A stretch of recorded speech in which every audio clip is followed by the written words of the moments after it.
বিষয় কি জানেন? এই বিষয়ে ভাবনা আমাকে বারবার কাঁদায়।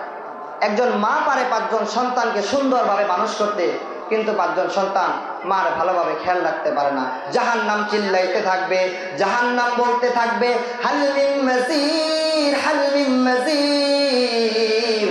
আল্লাহ, পেটের মধ্যে বড় ক্ষুধা, জাহান্নামীদেরকে তাড়াতাড়ি আমার পেটের মধ্যে দাও, জাহান্নামীদেরকে তাড়াতাড়ি আমার পেটের মধ্যে দাও। ও আল্লাহ, সহ্য করতে পারি না, পেটের মধ্যে বড় ক্ষুধা।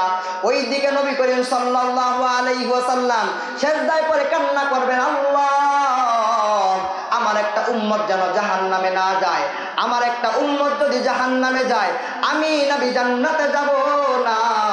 আল্লাহ পাক রব্বুল আলামিন নবীকে ডেকে বলবেন, নবী আপনি কান্না করবেন না, আপনার কান্না আসমান সহ্য করতে পারে না, জমিন সহ্য করতে পারে না, আমি আল্লাহ বরদাস্ত করতে পারি না। নবী আপনি কান্না করবেন না, নবী আপনি কান্না করবেন না, নবী আপনি কান্না করবেন না। ওয়ালা সাউফা ইউতিকা রাব্বুকা ফাতারদা, আমি আপনার খুশি করার দায়িত্ব আমি আগেই ওয়াদা করে নিয়েছি, আপনি কান্না করবেন না গো নবী। আল্লাহ পাক রব্বুল আলামিন নবীকে, আল্লাহ পাক রব্বুল আলামিন ফেরেশতাকে ডেকে বলবেন, ও ফেরেশতা, জাহান্নামীদেরকে শিকল দিয়া বাঁধো। 70,000 ফেরেশতা জাহান্নামকে শিকল দিয়া বাঁধবে।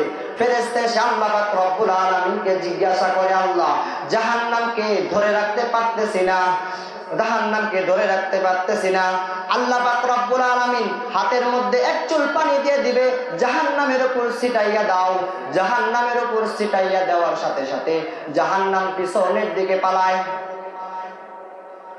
ফেরেশতারা আল্লাহ পাক রব্বুল আলামিনকে ডেকে জিজ্ঞাসা করে, ও মালিক, আমরা 70,000 ফেরেশতা জাহান্নামকে ধরে রাখতে পারলাম না, আপনি এটা কিসের পানি দিলেন?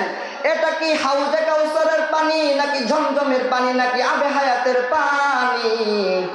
আল্লাহ পাক রব্বুল আলামিন ডেকে বলে, ও ফেরেশতা, এটা ঝমঝমের পানিও না, এটা আবে হায়াতের পানিও না, এটা হাউজে কাউসারের পানিও না, এটা গভীর রাতে মুমিন বান্দার চোখের পানি। অতিও গভীর হয় রজনী যখন,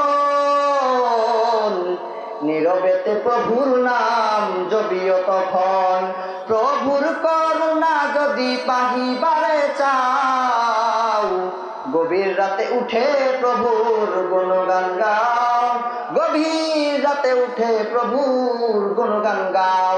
আরে দুনিয়ার মানুষ, কান্নাওয়ালা জিন্দেগি কায়েম করে নাও, জাহান্নামের ভয়ে কান্না করো, আর রবকে ডেকে বলো, মালিক, আল্লাহ, কান্নাওয়ালা জিন্দেগি কায়েম করে নেন। জীবনে বহু গুনাহ করেছি, গুনাহ দিয়ে অন্তরটা ঝরঝরিত করে ফেলেছি, ও আল্লাহ, আপনি আমাদেরকে মাফ করে দেন, ক্ষমাওয়ালা জিন্দেগি কায়েম করে দেন।